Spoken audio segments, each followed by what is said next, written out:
Simply practice करेंगे उस portion का जो पोर्शन एग्जाम में बहुत इंपॉर्टेंट है, लेकिन जिसको हम लोग ध्यान नहीं देते हैं। मैं बार बार आप लोग को रीडिंग के लिए सलाह जो देती हूँ सिर्फ इसी कारण से।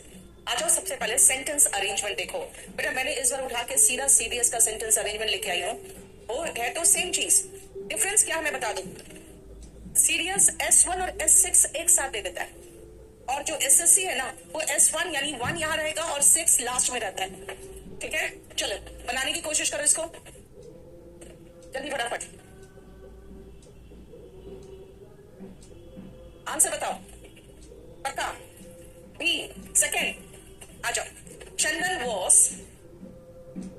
Terribly angry. अब चंदन वॉज टेरिबली एंग्री, उसका कोई रीजन यहां मेंशन है? कहां से कहां पे मेंशन लग रहा है आपको? His pen was missing from the place where he had left it. शुरुआत तो यहाँ होना चाहिए क्योंकि चंदन एंग्री क्यों है यहाँ पता चल रहा है। His pen was in her hand. अभी कौन है हर मुझे नहीं पता। Just then his sister Saro appeared at the doorstep. अब देखो सिस्टर जो है उसके हाथ में होगा, हम समझ सकते हैं। पहले सिस्टर का जिक्र होगा फिर उसके हाथ का जिक्र होगा। And he thought it was lost. यानी अगर हम देखें तो he thought it was lost. ये इट का जिक्र मुझे यहाँ तो कहीं नहीं दिख रहा है, वो यहाँ पर है। इसका मतलब है पेन के बाद ही इट आएगा। शुरुआत आर से होगा, दैट्स इट। शुरुआत आर से होगा। हो गया? बोलो कोई प्रॉब्लम? हमेशा नाउन और प्रोनाउन को भी देख के समझोगे ना तो हो जाएगा सही। नेक्स्ट आओ, बताओ क्या है आंसर।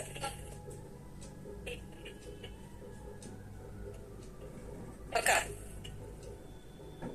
आंसर नहीं देखोगे नीचे, यही ऑफलाइन में प्रॉब्लम है। सब नीचे से आंसर ऊपर मार लेते हो।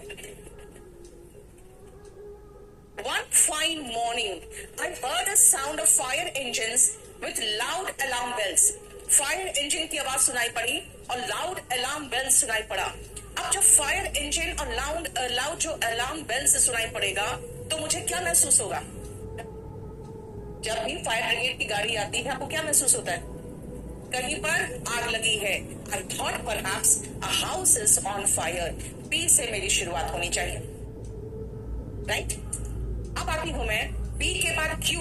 अगर मैं मार्क करूं तो दे वर रेगुलेटिंग। कौन वर रेगुलेटिंग? मुझे तो नाउन का पता ही नहीं है, तो प्रोनाउन कहां से लगाऊं? इसका मतलब बी के बाद क्यू सही नहीं लग रहा है, हमें ये सही लग रहा है। देखो, I immediately rushed out to see what was happening. यही तो होता है। अलार्म सुनाई पड़ा फायर का, फायर ब्रिगेड का, लगता है कहीं आग लगी है। तुरंत फट से बाहर निकलते हो देखने के लिए कि क्या हुआ है। The policeman was standing around a big house. They were, अब समझ में आ गया दे किसके लिए आ रहा है। रीडिंग करोगे ना बेटा तो ये सब बहुत छोटी चीजें लगेगी आपको, है ना? रीडिंग नहीं करोगे तो कहोगे मैडम सेंटेंस अरेंजमेंट नहीं हो रहा है।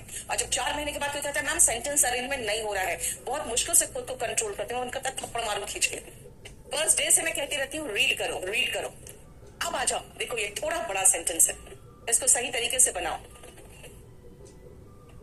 और मुझे बताओगे किसके बाद क्या होगा, आंसर कैसे निकाले आप।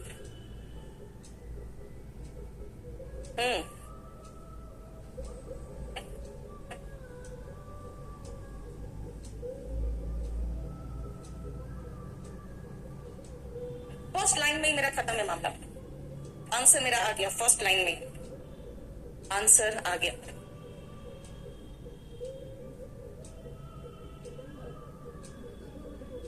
बोलो, मुझे आप गेस करके बताओगे आंसर क्या होगा, अब क्यों होगा। चलो नीचे से तो आंसर देख ही लिए होगे तुम लोग, आंसर क्यों है ये बताओगे। सुनो, सबसे पहले S1 पढ़ो ध्यान से। Idioms are a colorful and fascinating aspect of language. जो idiom है वो कलरफुल होते हैं and fascinating होते हैं। अब अगर मान लो कि अगर आपने कहा कि मैडम नहीं हो रहा है, मुझे ये चीज कभी स्कूल में पढ़ाया नहीं गया, आपने नहीं सिखाया, मैं कहूंगी नाच ना जाने आंगन टेढ़ा, है ना? सिर्फ इतना कहूंगी a bad carpenter fights with his tools। खुद ही अगला समझ जाएगा और झेल जाएगा कि मैम बोलना क्या चाहती है। कि जब खुद नहीं नाचना आता है तो आंगन टेढ़ा बोला जाता है। दिस मीन्स इडियम कितना स्ट्रॉन्ग इंप्रेशन छोड़ता है, ज्यादा कुछ बोलने की जरूरत नहीं पड़ती। वही तो कहा कलरफुल एंड फैसिनेटिंग होता है, एस्पेक्ट ऑफ लैंग्वेज। अब S1 के बाद मैं उतरू R पे, S पे कि Q पर।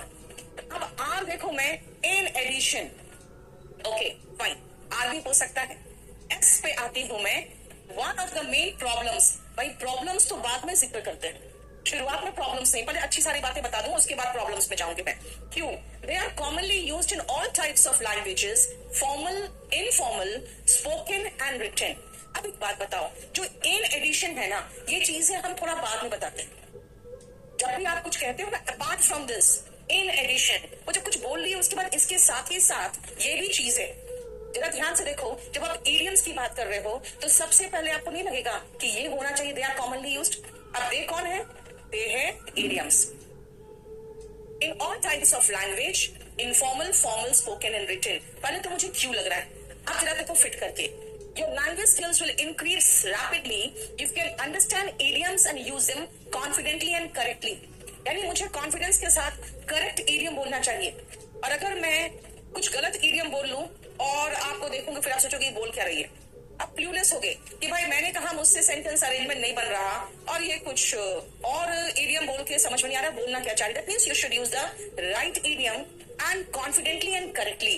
चलो हो गया। इसके बाद S, one of the main problems students have with idioms is that it is often impossible to guess the meaning of an idiom from the words it contains. जो मैंने हमेशा कहा है कि वर्ड कुछ और है। A bad carpenter fights with his tools कहा मैंने, ना यहाँ कारपेंटर है ना टूल्स है, बल्कि मीनिंग कुछ और है। इसका मतलब काम नहीं आता है तो दूसरे को दोष देते हैं। इसका मतलब कि जो इडियम में वर्ड्स है, मीनिंग इसका कुछ और होता है।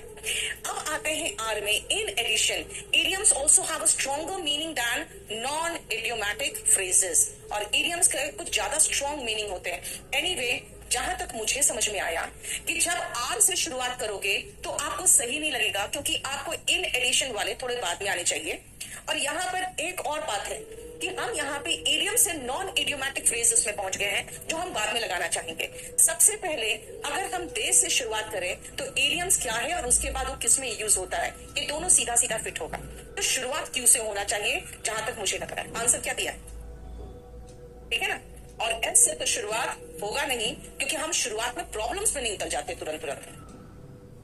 कुछ सेंटेंसेस थोड़े बड़े होते हैं, बाकी देखो।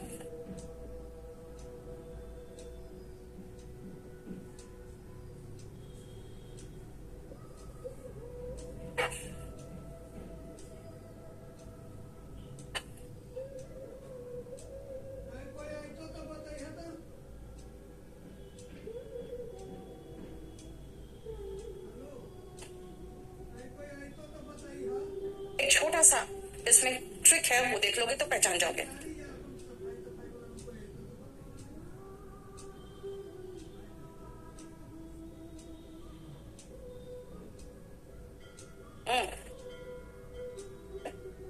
यस, बिल्कुल सही, किसी ने आंसर में लिखा है इडियम्स के लिए दे कनेक्ट हुआ है। Krishna, very good. देखो ध्यान से, बताओ आंसर क्या होगा। और मुझे कैसे आंसर बना के दिया, पहले मुझे एक छोटा सा ट्रिक बता दो, किसी चीज को कहीं से कनेक्ट किया। वेरी गुड, बहुत सही। पी लास्ट में आएगा। अब आ जाते हैं कि पी लास्ट में क्यों आया। Our performance was excellent.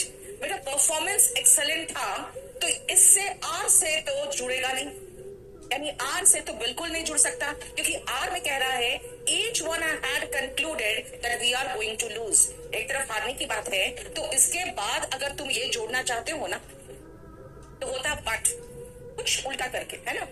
It was a game of life and death, now only 15 minutes were left. अब उसके बाद thank God we rubbed the word defeat written large on our, written होगा यहाँ पे, written large on our forehead। Defeat जो हमारे sir पर लिखा हुआ था वो हमने रब करके हटा दिया। our performance was excellent। आप इनको जोड़ सकते हो। अब सबसे पहले हम देख लें कि इसमें किस तरह से होगा। now only 15 minutes were left। अब आप देखो, each one had concluded that we were going to lose। it was a matter of minutes। क्यों? it was a game of life and death। Thank God we rubbed the defeat written large on our forehead और our performance was excellent। अब एक बात बताओ, P से शुरुआत तो हो नहीं सकता। P से शुरुआत हो सकता है? नहीं हो सकता। दूसरी बात है, R से शुरुआत होगा? R से शुरुआत हो सकता है। अब तुम्हें मैं बता रही कहां कहां फंसोगे।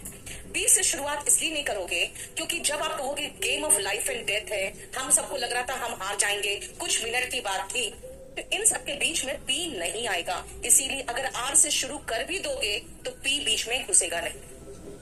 अगर आप कहोगे किसी से तो शुरुआत हो जा रहा है, कुछ भी नहीं समझ में आ रहा है कौन किसके बाद होगा, बिल्कुल सही कह रहे हो, लेकिन पी लास्ट में होगा। एक तो सबसे पहले शुरुआत आप कहोगे कि पी से नहीं हो सकता है, ठीक है, पी से शुरुआत नहीं हो सकता, आर से तो हो सकता है, आर से तो शुरुआत कर ही दिया मैंने।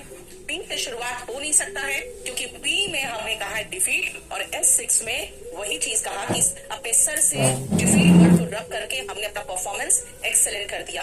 आर से शुरुआत हो सकता है, पी में एंड सबसे अच्छा लग रहा है क्योंकि इसके बाद ये फिट हो रहा है। तो कई बार आपको शुरुआत के सेंटेंस समझ में नहीं आएगा। एक चीज और है, जब ऑप्शन देख लोगे ना तो ज्यादा कंफ्यूज नहीं करोगे, क्योंकि आप कई बार कहोगे मैम देखो क्यू से भी तो शुरू हो सकता है, भाई क्यू से शुरुआत ही कहाँ है, देखो एस से भी तो शुरू हो सकता है, भाई एस से शुरुआत कहाँ है। आप कहोगे मैम यहाँ मिनट्स की बात है, यहाँ मिनट्स की बात है, यहाँ से शुरुआत तो हो सकता था। मैं ऑप्शन में देख रही हूँ मेरा एस से शुरुआत कहीं है क्या, क्लियर। तो ऑप्शन पर भी नजर रखना है आपको।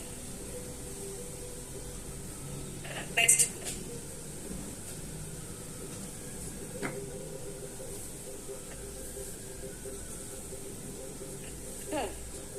हो गया खत्म, ऑप्शन देख के निकल गया। 5 नंबर,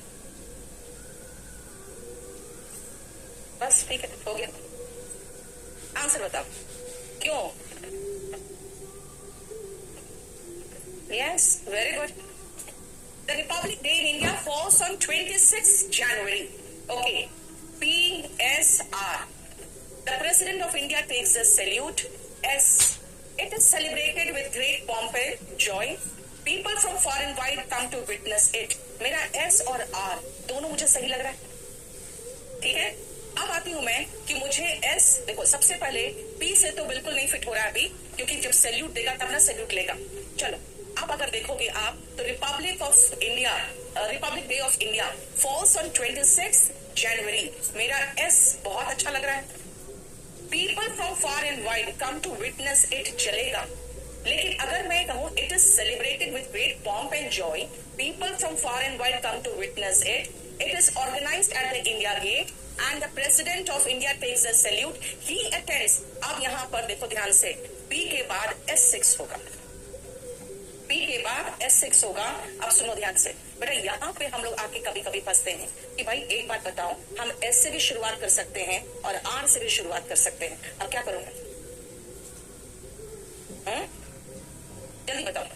S से भी शुरुआत हो सकता है, R से भी शुरुआत हो सकता है। आपको कौन, आंसर पर मत जाओ, आपको कौन बेहतर लगेगा। बिल्कुल सही कर रहे हो, लेकिन ध्यान से सुनना। अगर किसी का इंट्रोडक्शन बोलूं ना तो सबसे पहले मैं उसका नाम बोलूंगी, किस एज का है, कहाँ पे पढ़ता है वो बताऊंगी, फिर उसके फादर्स नेम पर आऊंगी। यानी अब किसी का इंट्रोडक्शन दे रहे हो तो बेहतर उसके बारे में पहले बात खत्म कर लो, फिर उसके बाद आगे चलो। अगर यहाँ पे हम कहें भाई पी में एंड कर रहा है, दोनों तो सही है, पी में एंड कर रहा है क्योंकि प्रेसिडेंट ऑफ इंडिया सैल्यूट लेता है और वो अटेंड करता है मार्च पास्ट, प्रेसिडेंट के लिए है। मुझे लगा बहुत बड़ी चीज हमने खोज निकाला, लेकिन वो दो में है। S भी चलेगा शुरुआत में, R भी चलेगा शुरुआत में, लेकिन अगर हम कहें कि भाई वो बहुत ही धूमधाम से मनाया जाता है और इसी कारण तो लोग आते हैं ना यार, नहीं? तो आप सबसे पहले जो रिपब्लिक डे उसके बारे में बात खत्म कर लो, उसके बाद पीपल में जाओ, ठीक है। क्योंकि मैं कहूँ इसे धूमधाम से मनाया जाता है, ये चीज मेन है, फिर लोग उसे देखने आते हैं, वो बाद में। राइट, दिस मीन्स इसमें थोड़ा सा फंसोगे, और इसमें आप फंसोगे तो आपका गलती नहीं है, क्योंकि पी एंड में होना चाहिए था किसी एक में, अगर उनको ज्यादा क्लैरिटी देना था तो। लेकिन अल्टीमेटली हमें लगा कि पीपल को बीच में नहीं घुसा के पहले हम रिपब्लिक डे के बारे में सारी बातें खत्म कर ले, इसलिए हमने इसको मार्क किया। अगर आप इन दोनों में फंस रहे हो तब तो कोई प्रॉब्लम नहीं है, इसका मतलब है वो जेन्युइन प्रॉब्लम है। कई बार आप कहते हो मैम नहीं बन रहा है, यार गलती हो रही है, मैं आपको हमेशा कहती हूँ क्वेश्चन ला के दिखाओ, हो सकता है उसमें मैं भी फंसूं। तो कुछ ऐसे क्वेश्चंस होते हैं जिसमें आप भी फंसोगे और वो जेन्युइन होता है, फंसना कोई बहुत ऐसा नहीं है, ब्लंडर नहीं। 6th में आप, अभी थोड़ा छोटा सेंटेंस है,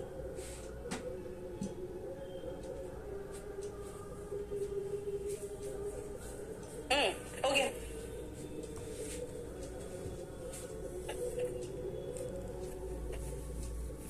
माई अनमैरिड आंट, बेटा मेरा सब्जेक्ट हो गया।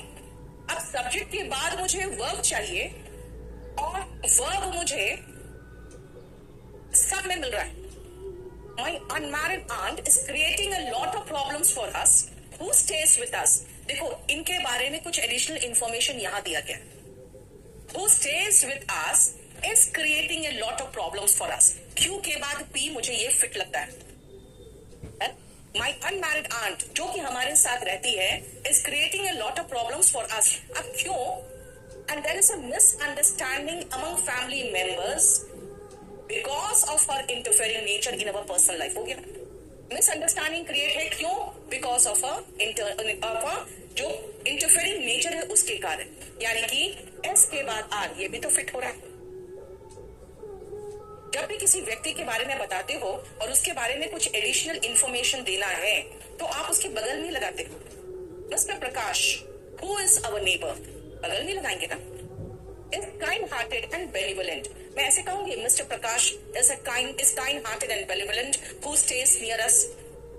पहले मिस्टर प्रकाश कौन, हु इज अवर नेबर, अब उसके बाद उसके बारे में बताएंगे। तो यहाँ पर भी वही है, माई अनमैरिड आंट कौन, who stays with us is creating a lot of problems for us. क्यों के बाद पी मार्क करने के बाद है ना, बस सीधा हम आंसर में आ गए।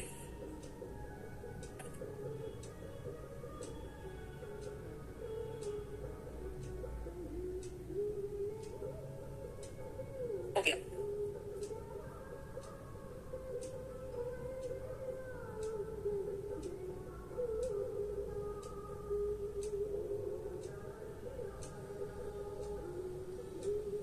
बोलो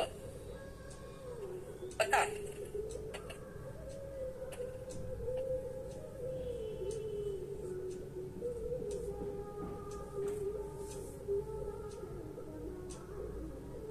दीक्षा, वेरी गुड, एक्स्ट्रा इंफॉर्मेशन दिया है जो साथ में ही आएगा। वाह, देखो असली तो यहाँ क्लास चलता है, बुक खरीदना था बेटा, केडी पब्लिकेशन में जाओ और वहां से खरीद लो, है ना।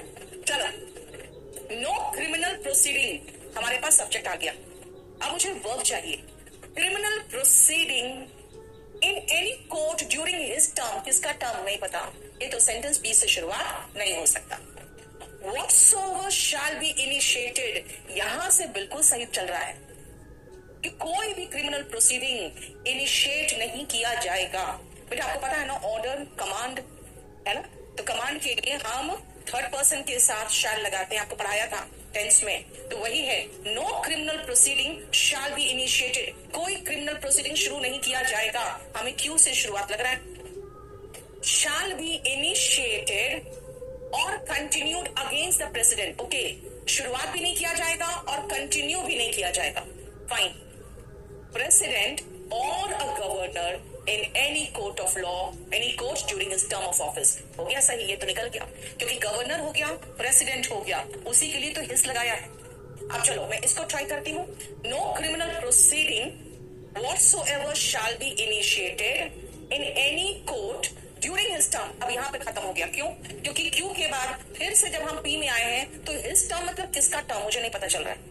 जब हम गवर्नर और प्रेसिडेंट के बाद यूज कर रहे हैं हिज टर्म, तब पता चल रहा है कि नहीं हिज कौन है, गवर्नर या प्रेसिडेंट, तो आंसर इज ए।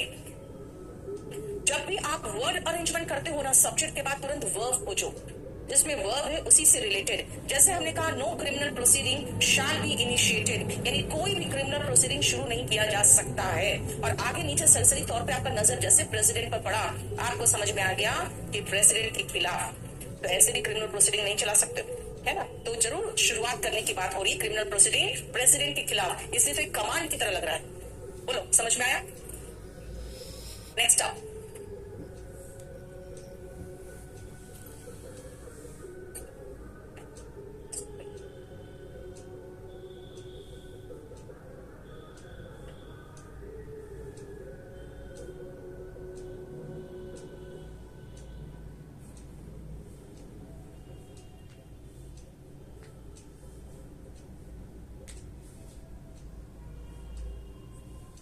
बोलो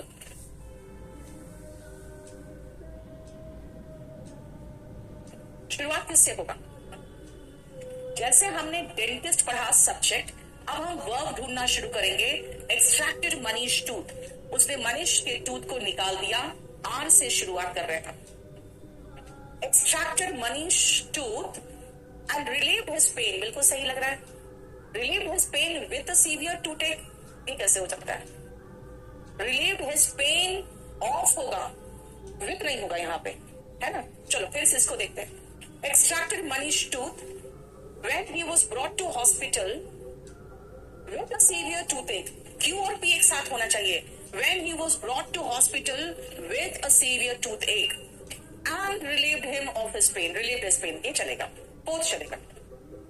ठीक है, अब हमने कैसे पहचाना? आर से तो शुरू दोनों हो रहा है, लेकिन extracted Manish tooth and relieved his pain with severe toothache नहीं होता। You relieve someone from something, with नहीं होगा, विथ का मतलब तो साथ हो जाता है। अब साथ में आ रहा है when he was brought to hospital with a severe toothache, यानी क्यू के बाद पी आना चाहिए था। Answer is D. बताओ, कभी कभी आपको दो ऑप्शन कंफ्यूज करेगा, हमेशा इतने लकी नहीं होते हो कि पहला में ही सही हो जाए।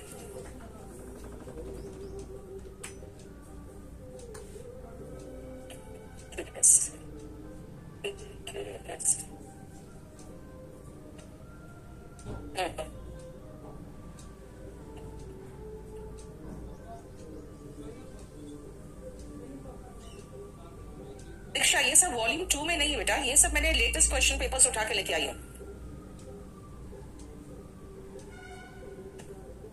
ओम अच, मेरा पासवर्ड क्रिएट नहीं हो पा रहा है, तो 9 क्या है नंबर? नंबर ही मैं भूल गई, नंबर है वाला ऑफिस का नंबर, कॉल सेंटर का 9555108888 ना।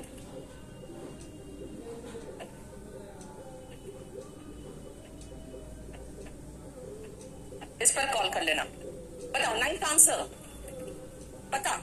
The actress has been selected as the best heroine of the year, ये तो बिल्कुल सही लग रहा है ना? आप बोलोगे who is the daughter of a famous male singer, अभी तो बताया था, मैंने कहा था जो उसका एडिशनल इन्फॉर्मेशन होता है उसके बारे में उसको नजदीक रखा जाता है।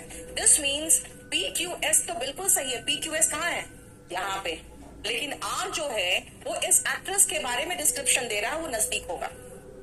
यानी जिसके बारे में कुछ भी बताया गया हो एडिशनल, उसके साथ चिपका दो और बाकी सारे उसके बाद। समझ में आ रहा है? हैज बीन सेलेक्टेड किस रूप में? यहाँ बताया है best heroine of the year. Next,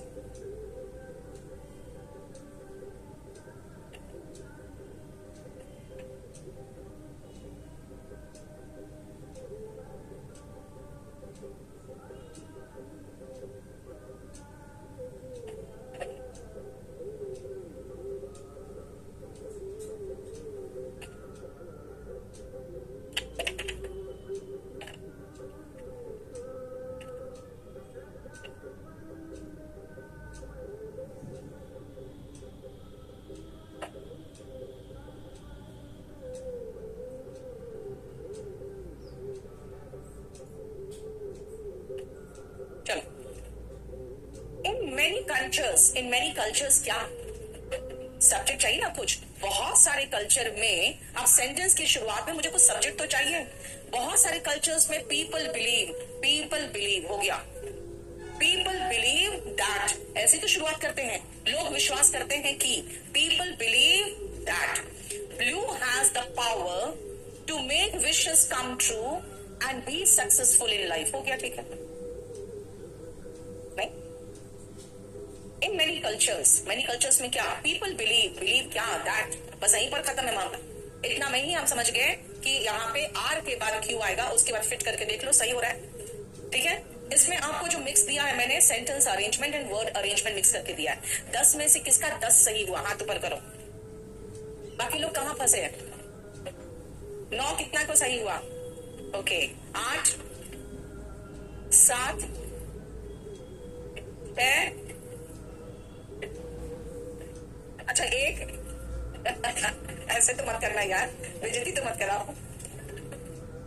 0 तो नहीं होगा यार, इतना तो मुझे अपने स्टूडेंट्स पर भरोसा है कि 0 तो नहीं होगा। चलो अब सुनो, सबसे पहले आप तेरा पैसेज का साइज देखो, छोटा है बड़ा? छोटा है बेटा। जब पैसेज का साइज बड़ा होता है ना, तो हम कहते हैं वर्ड कीवर्ड देखो। जब पैसेज का साइज छोटा है तो हम कहते हैं पैसेज पढ़ लो, लेकिन फिर भी एक सरसरी तौर पे कीवर्ड तो देख लो क्वेश्चन में। की वर्ड हम क्वेश्चन में देखें, the use of science in its simple form has helped. Simple form, nature now needs to be protected from man. मेरे दिमाग में ये दो चीजें आ रही है, सिंपल फॉर्म और प्रोटेक्टेड फ्रॉम मैन। याद रखो खाली, आ जाओ वापस। इन सिंपल फॉर्म मुझे आंसर मिल गया पहले का। Science has helped man to protect himself from nature and to overcome natural obstacles to movement. शुरुआत में इंसान को साइंस ने हेल्प क्या किया था कि अपने आप को कैसे बचाओगे नेचर से, और ऑब्स्टेकल जो नेचुरल ऑब्स्टेकल होते हैं जिससे वो मूव नहीं कर पाते हैं एक जगह से दूसरी जगह जाने में, जो नेचुरल ऑब्स्टेकल्स है उससे कैसे बचना है या उसको कैसे पार करना है, इसके बारे में बताया था। The use of science in its simple form has helped man to do such things as building shelter and make cars, boats, etc. Make bombs and missiles, factories, planes। ये तो बिल्कुल होगा ही नहीं। ये आंसर क्यों नहीं है? है भाई, है। कहाँ है? Obstacles to movement। मूवमेंट में आपको हेल्प करता है cars, boats etcetera. Protect himself from nature, protect करने में कौन हेल्प करता है आपको? Shelter, building shelter. देखो आंसर है, उसको इलाबोरेट कर दिया है बस। मूवमेंट में क्या हेल्प करता है, शेल्टर में कैसे हेल्प करता है। बॉम्ब्स वगैरह थोड़ी बनाने में शुरुआत नहीं किया। The advancement of science, a situation has arisen in which nature needs to be protected from man। अब नेचर को बचाना पड़ रहा है मैन से। He has used nature's own gift, not only of metal, but even of human brain to attack nature। Nature को हम attack कर रहे हैं। अब बताओ इसमें क्या होगा? आंसर यही है, जब आप अटैक करते हो किसी चीज को तो उसको क्या करते हो? डिस्ट्रॉय करते हो। वही चीज तो कह रहा है, फॉरेस्ट्स आर बीइंग डिस्ट्रॉयड। ठीक है, third, forests are being destroyed. अब हमारे पास आ गया वही तो, forests are being destroyed not only to satisfy need, अपने जरूरत को सेटिस्फाई करने के लिए सिर्फ नहीं, बल्कि टू प्रोवाइड लग्जरीज। क्यों हम करते हैं? नीड्स का मतलब कंफर्ट और लग्जरीज का मतलब प्लेजर, है ना? सुख सुविधा की चीजें, कंफर्ट की चीजें। देखो ध्यान से, समझ में आ रहा है? The evil effects of destroying nature। मेरे पास evil effect जैसा कुछ वर्ड आना चाहिए। The evil effects, क्वेश्चन में evil effect देखा, तुरंत फट से हम समझ गए evil effect of deforestation are already making themselves clearly felt in climatic change। climatic change में आपको clearly feel हो रहा है ना? Instead of using it, seen in क्या में? बस आ गया, yes, unfavorable changes in climate change and soil erosion।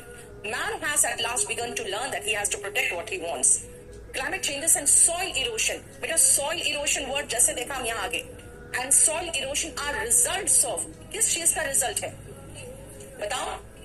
yes, यहाँ पे आप सीधा देख रहे हो, फॉरेस्ट आर बीइंग डिस्ट्रॉयड, अपनी लग्जरीज को प्रोवाइड करने में evil effects of deforestation, climatic change और सॉइल इरोशन कर रहा है। यानी कि डिफॉरेस्टेशन से सॉइल इरोशन हो रहा है। पेड़ काटेंगे तो जो जड़ से बंधे हुए हैं हमारे सॉइल, वो छूट जाएंगे, खुला हो जाएंगे, तो सॉइल इरोशन होगा। अच्छा, एक चीज मात्र, हमें यहाँ पे क्यों आसान हो गया? हर लाइन में आंसर मिलता चला गया, क्योंकि पैसेज था छोटा और क्वेश्चन थे 5। जब आपके पैसेज होते हैं बड़े और क्वेश्चन होते हैं 4, जैसे मेंस में आ रहा था, तब एक पंगा होता है बेटा कि फिर आप अननेसेसरी बहुत सारी चीजें पढ़ रहे हो जिससे कोई मतलब नहीं है। तब क्या होता है कि हम अगर कीवर्ड पकड़ लेते हैं ना, तो सरसरी तौर पे बहुत कुछ पढ़ के निकल जाते हैं, इससे क्वेश्चन ही नहीं क्या मतलब बनता है इसको इतना पढ़ने का। ठीक है, वहां पे वो हेल्प करता है। यहाँ तो हर लाइन पे क्वेश्चन था। बोलो कोई प्रॉब्लम? अब बोली दो। सी कौन सा? इसमें बेटा नेचुरल कैलेमिटी कहां पर दिया, जरा बताओ तो। सबसे पहले ध्यान दो, the evil effects of deforestation are already making themselves clearly felt in climatic change and soil erosion। तो soil erosion का कारण कौन है? डिफॉरेस्टेशन। ठीक है, नेचुरल कैलेमिटी का मतलब होता है प्राकृतिक आपदा।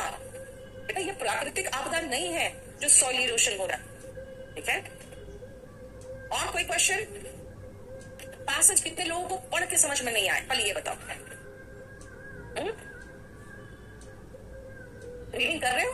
बेटा स्पोकन का चैनल का कल तुम कम से कम 5 से 6 स्टोरी पढ़ के आओगे और मुझे सुनाओगे। हाँ पक्का ना? रीड करो यार, रीडिंग में मजा भी आता है। कल अच्छा बहुत अच्छा बढ़िया सा स्टोरी डाला था, देखिए सुने? हाँ पढ़ा उसको? हाँ चलो मुझे बताओ, उसका जवाब पूछती हूँ अभी। कौन सा ऐसा माउस है जिसके 2 लेग्स है? Mickey mouse.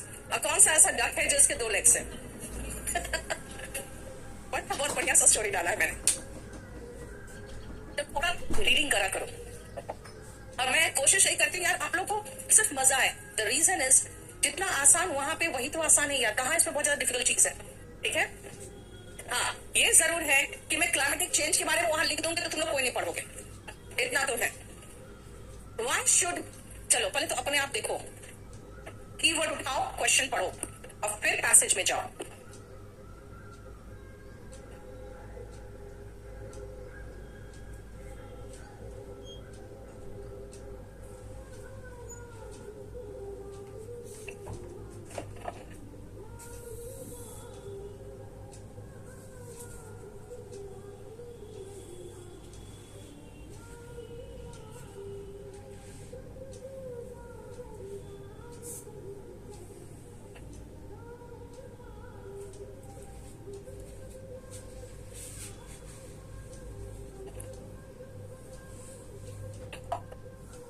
टैसिट बना है टैसिटर्न से, अर्पण शर्मा।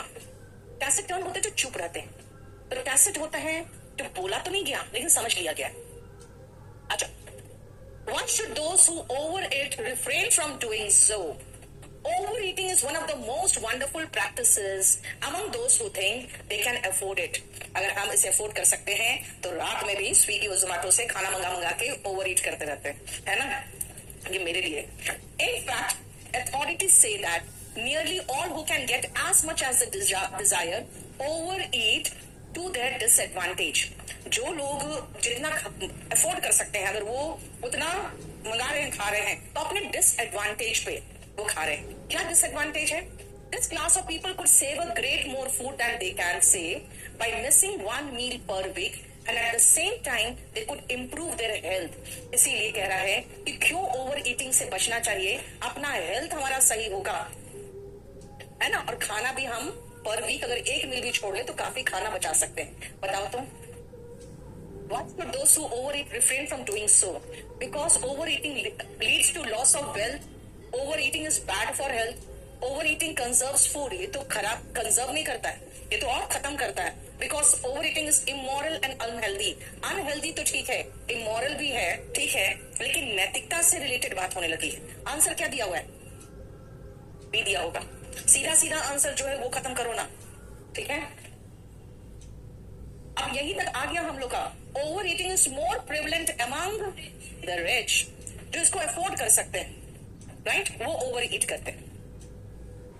सॉरी, ये बड़ा मिडिल क्लास होता है। बूर्जुआ, मैंने आपको लिखवाया होगा एक बार, है? बूर्जुआ।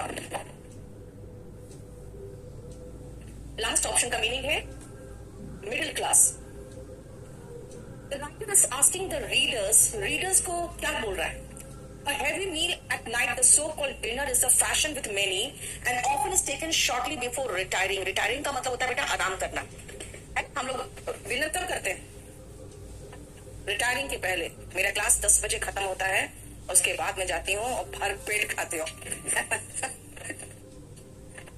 Unnecessary and could be foregone not only once a week but daily without loss of strength. यार बड़ी तेज भूख लग जाती है, कैसे छोड़ दे?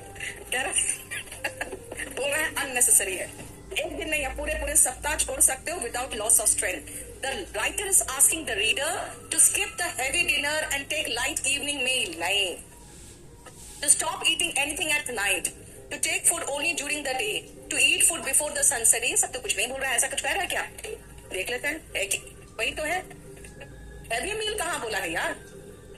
हाँ, पूरा कंप्लीट डिनर कह रहा है। चलो, from 3 to 4 hours are needed to digest food. While sleeping, this food not being required to give energy for work is in many cases converted into excess fat, giving rise to overweight. The evening meal should be light. Evening meal बेटा, dinner की तो बात ही नहीं कर रहा है। taken 3 or 4 hours before retiring. This prevents overeating, conserves energy, and reduces the cost of food. Before sunset तो नहीं बोला,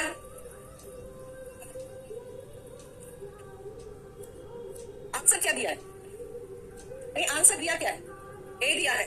तुम लोग क्या बोल रहे हो? लास्ट वाला, to stop eating anything at night.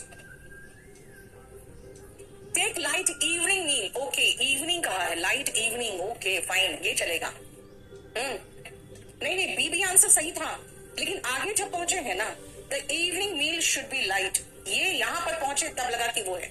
हालांकि देखो ना, लिखा हुआ है could be foregone, यानी कि जो डिनर है उसको छोड़ा जा सकता है कंप्लीटली। ये भी आंसर था, लेकिन फुल आंसर ए में है। देखो भाई, आंसर बी भी सही है, लेकिन वो हाफ है ना? तो अगर कहोगे हाफ आंसर बेहतर कि फुल आंसर बेहतर, तो फुल बेहतर। What is the most appropriate time for having evening meal? 3 or 4 hours before sleeping.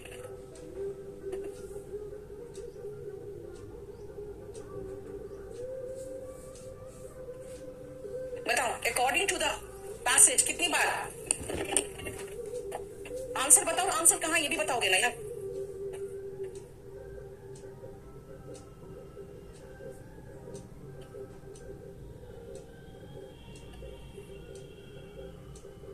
बोलो, अरे यार कहां लिखा हुआ, ये तो बताओगे। कहीं लिखा हुआ है तब कैसे बता रहे 2 times और 3 times?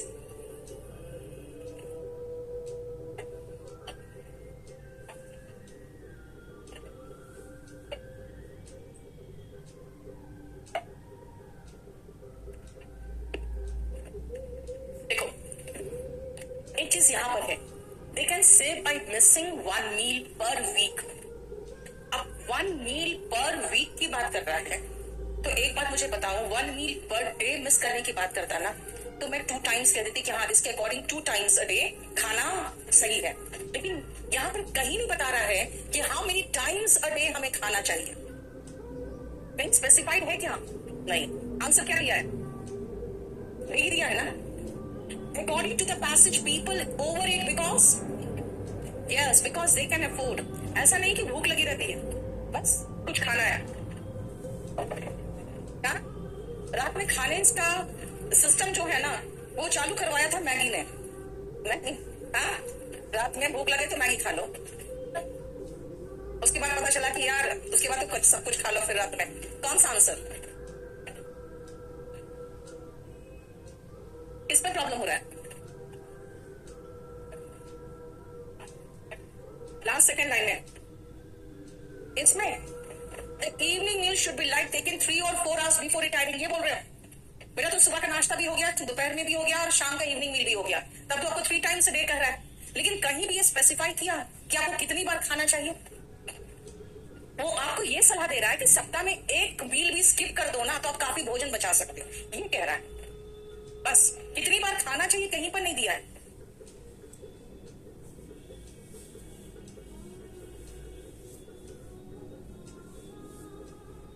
कर इसको।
करते जाओ आप लोग जो ऑनलाइन बैठे हो, उसको क्वेश्चन मैं चेंज करते जा रही हूँ, पैसेज सेम है।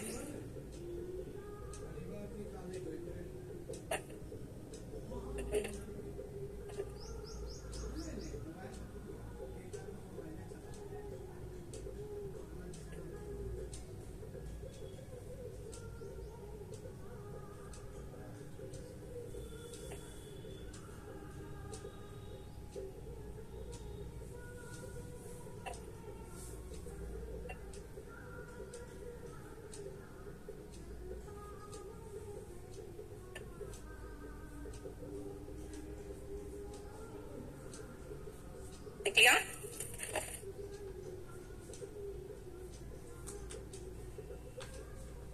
We live in a curious age. The author calls our age curious because बस पहला आंसर पहला लाइन में ही मिल रहा है मुझे। We live in a curious age. We are offered glimpses का मतलब झलक। Glimpse of a world civilization slowly emerging. जो वर्ल्ड का civilization है वो धीरे धीरे emerge कर रहा है। For example, the UN special agencies dedicated to health and education. भाई health and education में अच्छा काम हो रहा है। यूएन का स्पेशल एजेंसीज इसी पर काम कर रहा है, यानी स्लोली इमर्ज कर रहा है। बट अलोंग विद दीज, इसके साथ साथ are sights and sounds that suggest that the whole civilisation is rapidly being destroyed. इसके साथ साथ ऐसे भी झलकें दिखती है जहां पे पूरी सभ्यताएं डिस्ट्रॉय हो रहा है। तो क्यूरियस एज है ना, एक तरफ अच्छा काम हो रहा है और एक तरफ नाश हो रहा है। बताओ आंसर कौन होगा?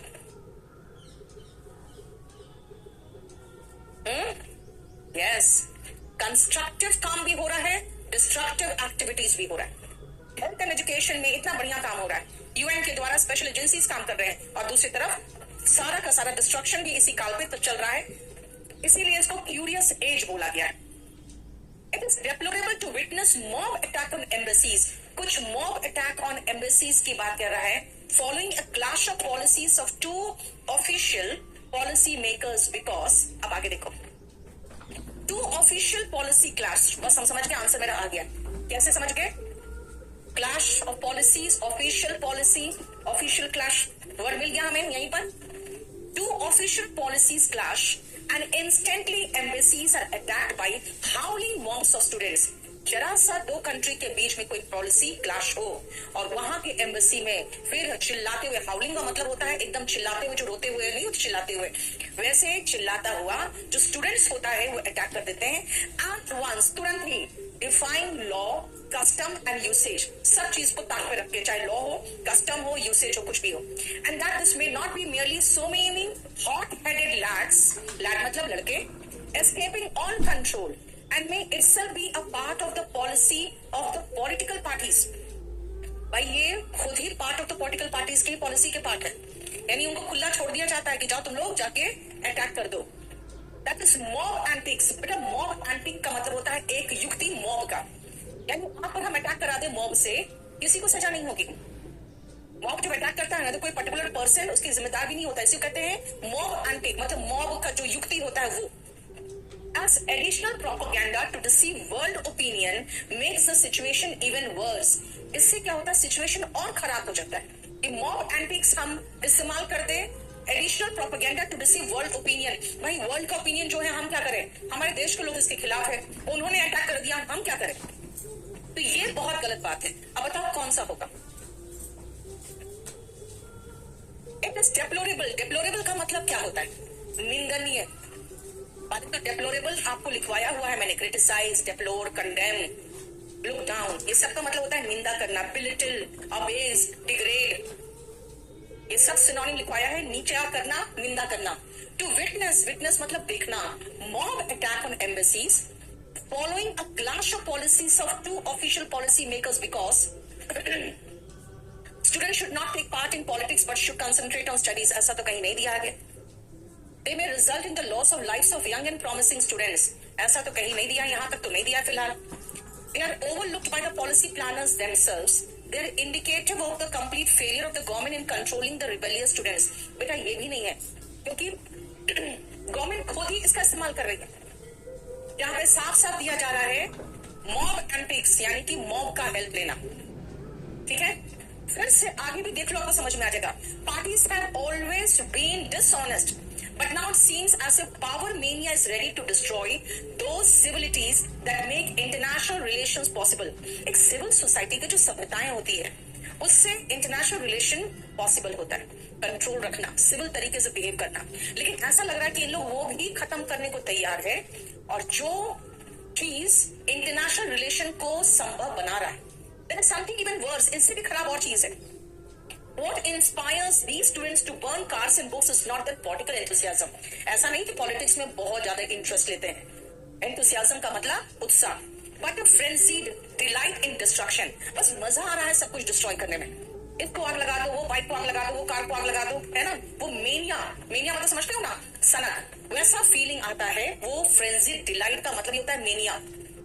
And urge towards violent demolition. Demolition समझते हो? Destruction.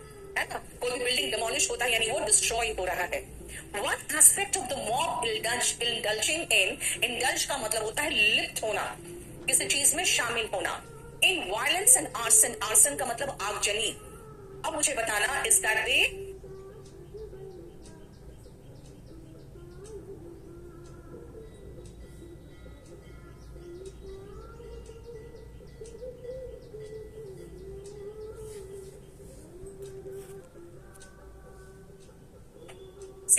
सी में आपको नहीं दिख रहा है?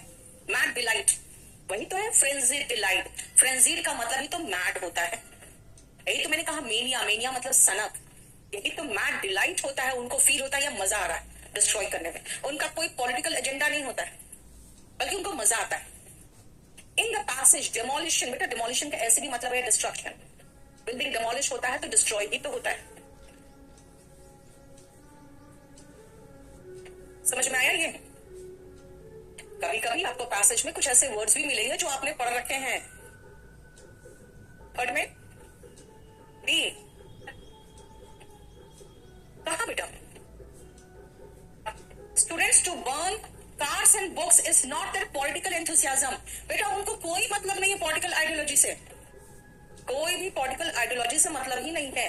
बट अ डिलाइट, खुशी महसूस होता है। फ्रेंजीड डिलाइट मतलब मैड डिलाइट इन डिस्ट्रक्शन, बस खाली मजा आ रहा है तोड़ फोड़ करने।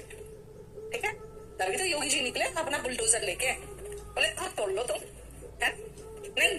बड़े बहुत जरूरी हो गया था, कुछ चीजें है ना बहुत जरूरी हो गई थी। देखो जीते हारे वो छोड़ो, मेरा कहना है कि सबसे गंदी बात है ना, आप किसी की दूसरे की प्रॉपर्टी को तोड़ने में इतना मजा आ रहा है, तो अपना प्रॉपर्टी जब कब्जा होता है तो कितना मजा आता है देख लो। राइट, ये चीज सही नहीं है ना, किसी की प्रॉपर्टी को आग लगा दे, कुछ तोड़ दे, तो वो चीज बहुत कंट्रोल हुआ है, वो अलग चीज है। कि कौन जीता कौन हारा वो बात की बात है। हाँ, बहुत सारी चीजें होती है बिकॉज ऑफ जिस कोई पार्टी जीता या हारा, आप वो बाद में सोचते रहो, है ना? अभी अगर सारे के सारे वो जीत गया होता तो कहता है कि ईवीएम हैक कर लिया। राइट, नेक्स्ट करो।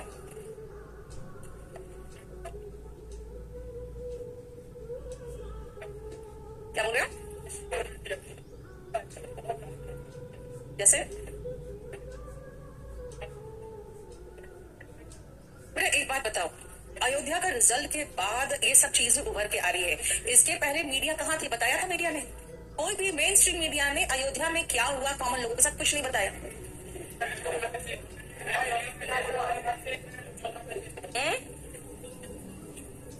छोड़ो यार, अभी हम कहाँ डिस्कशन में चले गए? आजा फटाफट पैसेज में आओ। पैसेज 4 ध्यान से देखो, क्वेश्चन आंसर मार्क करो बहुत जल्दी।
Monika Yadav ma'am, daily class का टाइम क्या है यार? मोनिका मैं बेरोजगार थोड़ी हूँ यार। हाँ? एक लिख रहा है लड्डू मैम, अरे मैं लड्डू थोड़ी थी यार। यदि स्लिम एंड ट्रिम हो तुम लड्डू बोलोगे? बता। मैं स्लिम एंड ट्रिम हो तो मेरे सिस्टर की बेटी कहती है स्लैम एंड ट्रैम हो। स्लिम एंड ट्रिम है, स्लैम एंड ट्रैम हो गया। चलो सुनो ध्यान से।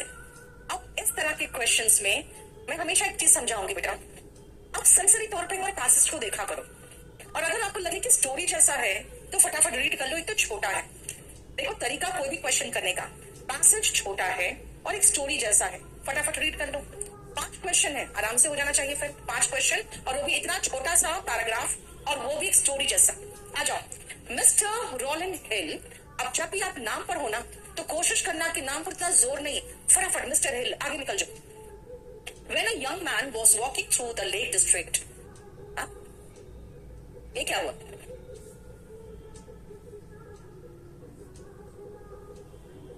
कुछ सेंटेंस से गड़बड़ लग रहा है। When he one day saw the postman deliver, एक सेकेंड हो गया, ठीक है। मैं बता देती हूँ कहाँ आपको सेंटेंस गलत दिख रहा है। ये रहा बेटा, जो आपको नहीं सिखाया था अभी, किसी के बारे में कुछ एडिशनल जानकारी है तो बीच में लगा दो। Mr. Hill, a young man, was walking through the Lake District when he one day saw the postman deliver a letter to a woman at a cottage door. ये एक young man था, ये लेक डिस्ट्रिक्ट से गुजर रहा था, तो उसने देखा कि पोस्टमैन एक यंग वुमेन को एक लेटर दे रहा है। The woman turned it over and examined it and then returned it. Woman ने इसको लिया, ऐसे एग्जामिन किया और वापस दे दिया। Saying she could not pay the postage, which was a shilling. उसने कहा कि मैं इसका पैसा नहीं दे सकती, एक तो ये जो पोस्ट में आया है तो इसका पैसा दिया हुआ नहीं, यानी पूरा जो पोस्टेज हो मुझे पे करना है और मैं पे नहीं कर सकती, इसे तो वापस ले जाओ। Hearing that the letter was from her brother, Mr. Hill paid the postage in spite of the manifest unwillingness of the woman. वो साफ साफ दिख रहा था कि महिला का अनविलिंगनेस है, नहीं चाह रही है कि वो लेटर ले, लेकिन फिर भी उसे लगा यार इसके भाई का लेटर है और पैसा नहीं दे पा रही है ये, कोई बात नहीं मैं दे देता हूँ, ये ले ले। As soon as the postman was out of sight, जब पोस्टमैन निकल गया, she showed Mr. Hill how his money had been wasted. उसने बताया था पैसे तो बर्बाद हो गए। As far as she was concerned, जहां तक उसका संबंध है, पैसा तो गया। The sheet was blank, जो पेपर था वो ब्लैंक था। There was an agreement between her brother and herself that as long as all went well with him, he should send a blank sheet in this way once a quarter.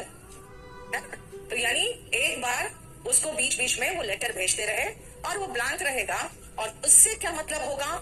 She thus had tidings of him. tidings का मतलब news होता है, news मैंने आपको लिखवाया होगा noun chapter में। अनकोरोबोरेटेड news, जिस न्यूज की प्रमाणिकता सिद्ध नहीं होती है, सुनी सुनाई खबर टाइप का, वो टिडिंग्स होता है। तो ऐसे नॉर्मल में भी हम एक दूसरे के बारे में जो सुनते हैं वो टिडिंग्स ही तो होता है। विदाउट एक्सपेंस ऑफ पोस्टेज, यानी पोस्टेज के कोई पैसे नहीं देने, खबर भी आ गया है। उस समय व्हाट्सएप और टेलीग्राम ये सब का बहुत चलन नहीं होता, तो एक दूसरे की खबर एक ब्लैंक शीट से मिल जाए, और वो लेटर लेके उसने देख लिया आगे पीछे, एग्जामिन करके उसने वापस कर दिया था, ये गया बीच में टपकने को, नहीं इसके भाई का लेटर है, पैसा मैं दे देता हूँ। The story uses irony. Irony का मतलब एक तरह का सार्काज़म या विडंबना टाइप का कुछ कहोगे, एक आयरनी यूज किया है as a technique, because answer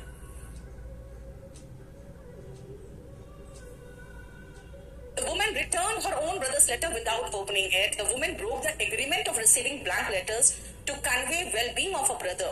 Mr. Hill accepted the letter addressed to the woman. In the modern time, a brother had no time to ये सब चीज नहीं।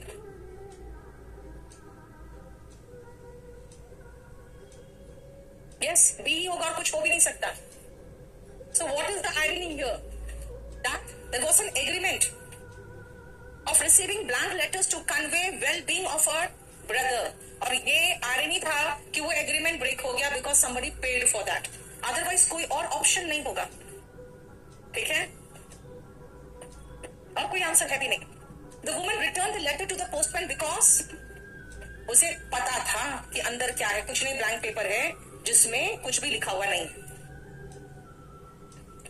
Mr. Hill paid the postage because the letter was from her brother. The envelope contained a blank sheet. बेटा no sheet नहीं था, blank sheet था, तभी तो उसे खोल के नहीं देखा, बस ऊपर ही ऊपर देख लिया, अंदर दिख गया कि भाई आर पार दिख रहा है, कुछ लिखा हुआ तो दिख नहीं रहा है। The woman and her brother had agreed that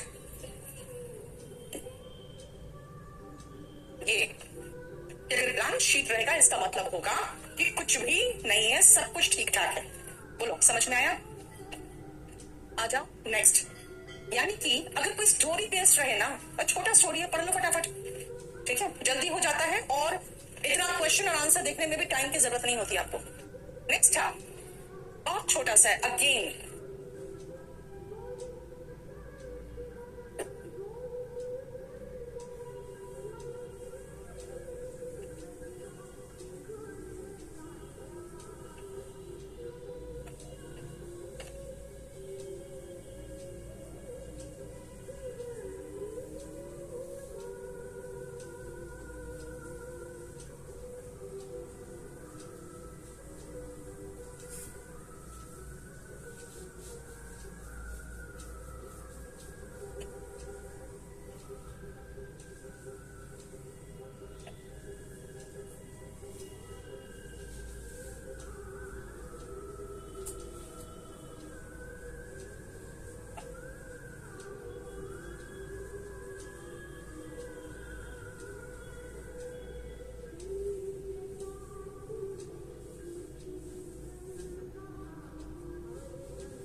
Nishant, Sunday को क्लास मेरा बेटा 12:30 से होता है,